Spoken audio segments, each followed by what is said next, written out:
ഇങ്ങനെ ഒരു ഇതിൽ കമ്പനി അടിച്ചിട്ട് നിൽക്കുന്ന സമയത്താണ് ഇങ്ങനെ ഒരു വിളി വരുന്നത്. അപ്പോൾ ഇവള് ഹോസ്പിറ്റലായി എന്നുള്ള സാധനം. അപ്പം ഞാൻ ഇവിടെ വിളിച്ചു, ഇവിടെ കാര്യം എന്നോട് പറഞ്ഞു. അപ്പോൾ പെയിൻ വരുന്നുണ്ട്, അപ്പോൾ അതിനൊരു എപ്പിഡ്യൂറൽ എന്ന് പറഞ്ഞ ഇഞ്ചക്ഷൻ എടുക്കണം, ലൈക്ക് ഫോർ പെയിൻലെസ് സർജറി. നമ്മുടെ സ്പൈനിലൊരു ഇഞ്ചക്ഷൻ എടുക്കും. അപ്പോൾ എപ്പിഡ്യൂറൽ എടുക്കണം, സൈൻ വേണമെന്ന് പറഞ്ഞു. അപ്പോൾ അവളെൻ്റെ അടുത്ത് 2 തവണ വിളിച്ചപ്പോൾ ഞാൻ കൂട്ടുകാരോടെ നിൽക്കുകയാണല്ലോ. അപ്പൊ ഞാൻ കുമാരോടെ നിൽക്കുന്ന സമയത്ത് 2 തവണ വിളിച്ചു. 3-ാമത്തെ തവണ വിളിച്ചിട്ട് ഇവള് എന്നോട് ചോദിച്ചു, താൻ ഇവിടെ കിടക്കുക. ഞാൻ പറഞ്ഞ് അപ്പൊ എനിക്ക് ഭയങ്കര ഇത് മര്യാദ, എന്റെ അവരൊക്കെ എന്നെ കാണാൻ വേണ്ടി വന്നിരിക്കല്ലേ. അല്ല അത് മോശമല്ലേ, അവരെ ഒരു മര്യാദ വേണം. ഇത് ഇവിടെ അവരൊക്കെ എനിക്ക് വേണ്ടി കാണാൻ വന്നില്ല. ഞാനിവിടെ തന്റെ കൊച്ചിനെ കൊണ്ടുള്ള ടെൻഷനോടെ ഞാൻ വരാം. ഞാൻ പറയുന്നത് ഞാൻ വരാം. അപ്പോൾ ഞാൻ എൻ്റെ കൂടെ അസിസ്റ്റന്റ് ഉണ്ട്, സജി ഷിനോജ് ഡ്രൈവറുണ്ട്. അപ്പം ഞാൻ പറഞ്ഞു, സജി ഷിനോജ് അവിടെ ഇല്ലായിരുന്നു, താനൊരു മനുഷ്യനാണ് അവിടെ. അപ്പോ നേരത്തെ പറഞ്ഞ പോലെ പറൂ എന്ന് പറഞ്ഞ പോലെ ഞാൻ പെട്ടെന്ന്, നമുക്ക് ആ സീരിയസ്നെസ് ഒന്നും എനിക്ക് അവിടെ സംഭവിക്കുന്നത് എന്താന്ന് ഞാൻ കാണുന്നില്ല, എനിക്കറിയില്ല. അല്ലല്ല, അമ്മയും അച്ഛനൊക്കെ ഉണ്ട്, ഓക്കെ. പക്ഷെ ഈ ഇഞ്ചക്ഷൻ എടുക്കണമെങ്കിൽ ഹസ്ബൻഡിന്റെ സിഗ്നേച്ചർ വേണം. ഓക്കെ, ലൈക്ക് സിഗ്നേച്ചർ വേണ്ട, സൈൻ വേണമെന്ന് പറഞ്ഞു. അപ്പൊ ഞാൻ എന്താ പറയണ്ടേ, അപ്പൊ എന്റെ കൂടെ വന്നവന്മാര് അത്യാവശ്യം പണ്ടത്തെ കമ്പനിക്കാരാ, സുഹൃത്തുക്കളാണ്. അപ്പൊ എന്നോട് അവൻ ചോദിച്ചു, എന്ത് വാട്ട് ഹാപ്പൻഡ് ചോദിച്ചു. No wife is, oh congratulations എന്ന് പറഞ്ഞു. ഞാൻ പറഞ്ഞ പ്രഗ്നന്റ് അല്ല, കൺസീവ് ചെയ്യാൻ. Wow congratulations. അപ്പൊ എന്നോട് ചോദിച്ചു, എന്നാ വാ പോവാന്ന്. ഞാൻ പറഞ്ഞു, ഇങ്ങനെ അടിച്ചിട്ടുള്ളത് ഈ സമയത്ത് പോണ്ട, നീ വരണ്ട. അലവലാദികളായ സുഹൃത്തുക്കളാണ് എന്റെ. ഞാൻ പോയിട്ട് വരാമെന്ന് പറഞ്ഞു. അങ്ങനെ ഞാൻ പോയി. ആക്ച്വലി ഞാൻ പോയി വരുന്നതും പോകുന്നതും നേരെ കയറി നമുക്ക് കാണാലോ, പോകുന്നതും കയറുന്നതും കുഞ്ഞിനെ അടുത്ത് തന്നെ ടൈമിംഗ് എന്നൊക്കെ പറഞ്ഞാൽ അതാണ് ടൈമിങ്. കറക്റ്റ് ടൈമിനാണ് ഞാൻ എത്തുന്നതും, അതാണ് ഐശ്വര്യം എന്നൊക്കെ പറഞ്ഞത്. സാർ കൊണ്ടുപോയി പെയിൻ ഇൻഡ്യൂസ് ചെയ്യാൻ മരുന്നൊക്കെ കൊടുത്തു, ഓക്കെ. അപ്പോ അല്ല, പക്ഷെ അതിന് എനിക്ക് യാതൊരു പ്രശ്നമില്ല. അവിടെ എന്ത് വേണം, നമ്മൾ ഈ നിന്ന് സ്പോട്ടിൽ പേടി വാങ്ങിക്കുമല്ലോ, അങ്ങനത്തെ ഒരു മനുഷ്യനാണ്. അപ്പൊ എനിക്കത് ചെയ്ത് അവളെ ഞാൻ ചീത്ത പറഞ്ഞു, ഒരു കുഴപ്പമില്ലല്ലോ. ഞാൻ പോയപ്പോ തന്നെ അത്രയും നേരം പെയിൻ ഇതാക്കിയിട്ടും വരാത്ത കുട്ടി, ഞാൻ വന്ന് കയറി കാല് വെച്ചത് ആശുപത്രിയിൽ എടുത്ത് വെച്ചതും കുട്ടി വരുന്നു. ഞാൻ പറഞ്ഞു, ഇതാ കഴിഞ്ഞല്ലോ, ഇതാണ് ഐശ്വര്യം. ഡോക്ടറോട് ഞാൻ പറഞ്ഞു, ഇത്രയും നേരം കഷ്ടപ്പെട്ട് കാണുന്നില്ലല്ലോ. അവർ പലരും പുഷ് പുഷ് പുഷ് എന്നൊന്നും പറഞ്ഞ ഒരു കാര്യമില്ല. കാലെടുത്ത് വെച്ചതും കൊച്ചു വന്നു.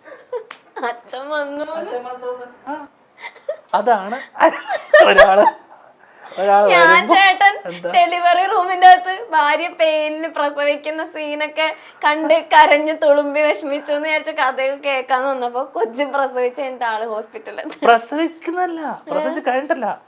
ഞാൻ കേറുമ്പോ കാണുന്ന കൊച്ചിനെ അവര് ഇങ്ങനെ ജസ്റ്റ് പുറത്തെടുത്ത് നേരെ കൊണ്ടുവന്ന് വൈപ്പ് ചെയ്തിട്ട് നേരെ എന്റെ കൈ തരിക. അതാണ് നേരെ അപ്പൊ തന്നെ റെഡി. അന്ന് എന്റെ ജീവിതം മാറിയതാ, 4 വർഷം ആയിട്ട്. അന്ന് എന്റെ ലൈഫ് മാറിപ്പോയി. Turning point. അത് കഴിഞ്ഞിട്ടോ അതിനിടയിൽ വേറെയും കുറെ കാര്യങ്ങളുണ്ടല്ലോ. അതിനിടയിൽ ഞാൻ ഓൾറെഡി മറ്റേ അവളുടെ അച്ഛൻ്റെന്നും എൻ്റെ അച്ഛൻ്റെന്നും കാശൊക്കെ വാങ്ങിച്ചിട്ട് വേണം അവരുടെ ആഗ്രഹത്തെ ഞാൻ ഇന്റർവ്യൂലൊക്കെ പറഞ്ഞിട്ടുണ്ടോ. ഇതൊക്കെ ഒരു സന്തോഷമല്ലേ, നമ്മളെ സന്തോഷത്തിൽ പങ്കുചേരുക എന്നല്ലാതെ നമ്മൾ എന്ത് ചെയ്യാനാ. ആ സന്തോഷത്തിൽ പങ്കുചേരാനാ ചേച്ചി വിളിച്ചത്. അതെ, ഞാൻ ടൈമിങ്ങിലല്ലേ എത്തിയത്. അതെ, നിങ്ങൾ എല്ലാവരും മനസ്സിലാക്കണം. MyLitrips.com, India's #1 travel and tourism company. നിങ്ങളുടെ ഡൊമസ്റ്റിക് ആൻഡ് ഇന്റർനാഷണൽ ടൂർ പ്ലാനുകൾ സുഗമമായി ക്രമീകരിക്കും SmileTrips.com. കൂടുതൽ വിവരങ്ങൾക്ക് SmileTrips.com വെബ്സൈറ്റ് സന്ദർശിക്കുക. ബാവയുടെ ബർത്ത്ഡേക്ക് ഒരു ക്യാപ്ഷൻ ചേട്ടൻ ഇട്ടേക്ക, എന്റെ ഉറക്കമില്ലാതായിട്ട് ഇന്നേക്ക് 2 വർഷം. എന്താ ചേട്ടാ അങ്ങനെ അല്ല, അതാ പറഞ്ഞത്. ഭയങ്കര പ്രശ്നക്കാരിയാ. എന്റെ മോളായതുകൊണ്ട് ഞാൻ പറയല്ല. എന്നെ യാതൊരു വിലയില്ല. അത് എന്താന്നറിയില്ല, എനിക്ക് പൊതുവെ ആരെയും വിലയില്ലാത്തതുകൊണ്ട് എന്റെ അതേ സ്വഭാവം. ഓക്കെ, എന്നെ യാതൊരു വിലയില്ല. അപ്പൊ എന്നെ കാണുന്നത് തന്നെ, അവള് കാണുന്നത് തന്നെ, ഞാൻ ലോകത്തിലെ ഏറ്റവും വൃത്തികെട്ട മനുഷ്യനായിട്ടാണ് എന്നെ കാണുന്നത്. വെച്ച് കഴിഞ്ഞാൽ go take Baat, wash your hands, chappal remove ചെയ്യ ചപ്പൽ. എന്നെ പഠിപ്പിക്കലാണ് ഇവളുടെ പരിപാടി. എല്ലാം ഇതിന്റെ ഏറ്റവും വലിയ രസം ഇതൊക്കെ ഞാനാണ് ഇവളോട് പറഞ്ഞു കൊടുത്തത്. പക്ഷെ ഇതൊക്കെ ഇവള് തിരിച്ച് എന്നോട് തന്നെ പറയാൻ തുടങ്ങി കുറച്ച് ഇതായപ്പോ. 3 വയസ്സ് കഴിഞ്ഞപ്പോഴേക്കും 2.5 വയസ്സ് കഴിഞ്ഞപ്പോഴേക്കും തന്നെ. അപ്പൊ എന്നെ കാണുമ്പോൾ തന്നെ അത് നോക്കിയിട്ട് did you have food did you had your food?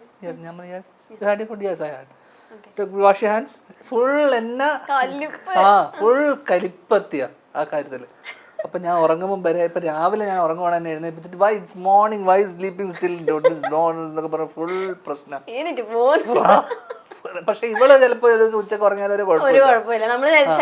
പിന്നെ രാത്രി തന്നെ ഉറങ്ങാൻ സമ്മതിക്കൂല. Come on let's watch something you are always sleeping. Full പ്രശ്നം. അതുകൊണ്ട് ഞാൻ അത് സ്നേഹമില്ലാത്തോണ്ടല്ല ചേട്ടാ, അച്ഛനോടുള്ള സ്നേഹം ഇല്ലാന്ന് ഞാൻ ഒരിക്കലും പറഞ്ഞില്ലല്ലോ. പ്രശ്നക്കാരിയാന്നല്ലേ ഞാൻ പറഞ്ഞോളൂ. ഭയങ്കര സ്നേഹ ഞാൻ ഉണ്ടെങ്കിൽ പിന്നെ എന്റെ കാര്യങ്ങൾ. കാരണം ഞാൻ ഒരു ഉത്തരവാദിത്വം ഇല്ലാത്ത ഒരുത്തനാന്നുള്ള ഒരു ഫീലിംഗ് അവൾക്ക് 2-2.5 വയസ്സ് തന്നെ അവൾക്ക് മനസ്സിലാക്കി.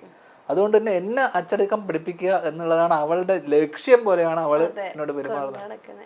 ഇപ്പഴേ അച്ഛനെ ഒന്ന് പിടിക്കണം. എന്നോട് ഇന്നലെ വന്നിട്ട് എന്നോട് പറഞ്ഞു look at you are so fat. Look at your tummy. What is this? You are so fat. അപ്പൊ ഞാൻ yes I want to reduce my weight. I will do it for me. Okay fine. അപ്പൊ എന്നോട് എപ്പോഴും പറഞ്ഞറിയാമോ fine. ഇതാണ് എൻ്റെ അടുത്തുള്ള fine സാധനം. Fine okay fine ഇങ്ങനെ ഒരു സാധനം. U are so fat U are so fine. അതൊരു പോക്ക.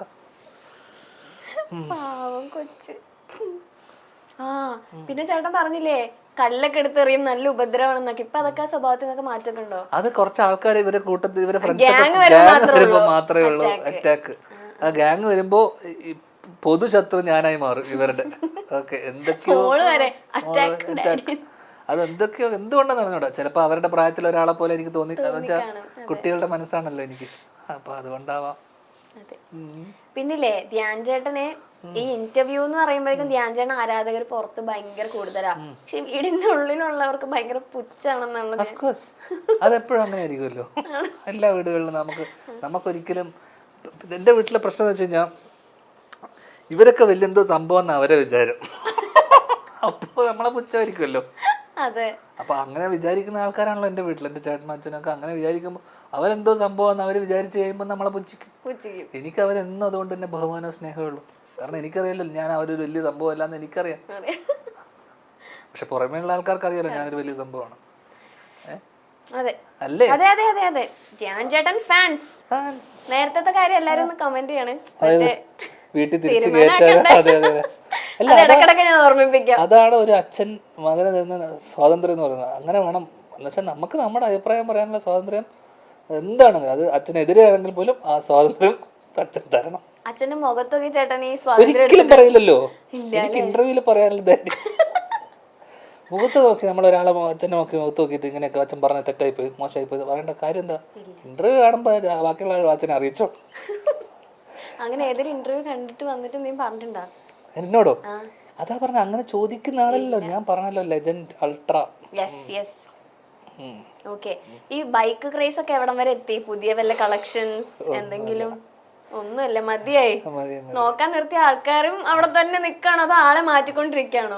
ഒന്ന് മറ്റേ ഡുക്കാട്ടിക്ക് പനി, മറ്റേത് ജലദോഷം, മറ്റേ വയറുവേദന എന്ന് പറഞ്ഞ പോലെ എപ്പോഴും കട്ടപ്പുറത്താ ബൈക്കൊക്കെ. ഇതൊന്നും ഇന്ത്യൻ റോഡുകളിൽ നമുക്ക് ഓടിക്കാൻ പറ്റുന്നതോ അല്ലെങ്കിൽ പ്രാക്ടിക്കൽ ആയിട്ടുള്ള വണ്ടി അല്ലാത്തത് കൊണ്ടും പിന്നെ നോക്കാൻ നിർത്തുന്നവർക്കൊക്കെ വേറെ ജോലി ഉണ്ടോ അതോ അവര് നിങ്ങൾ ധ്യാന്റെ വണ്ടിയൊക്കെ നോക്കാൻ നിക്കാന്നാണോ പറയുന്നത്? അല്ല അല്ല, എനിക്ക് ഭയങ്കര ഞാൻ പറഞ്ഞില്ലേ പണ്ട് നമുക്ക് ജീവിതത്തിൽ നമുക്ക് കിട്ടാത്തതും അല്ല വാങ്ങിച്ചു തരാത്തതും കാര്യങ്ങളുണ്ടാവില്ല. അപ്പം അച്ഛൻ എനിക്ക് വണ്ടി വാങ്ങിച്ചു തരുമല്ലായിരുന്നു, ബൈക്കിനോട് ഭയങ്കര ഇഷ്ടവും. അപ്പം അത് കഴിഞ്ഞു എന്ന് വെച്ച് കഴിഞ്ഞാൽ അതങ്ങ് വാങ്ങിച്ച് കുറച്ച് കുറേ വണ്ടിയൊക്കെ വാങ്ങിച്ച് അച്ഛനെ കാണിക്കാം കണ്ടോ ഞാൻ അതായിരുന്നു ഇന്റൻഷൻ.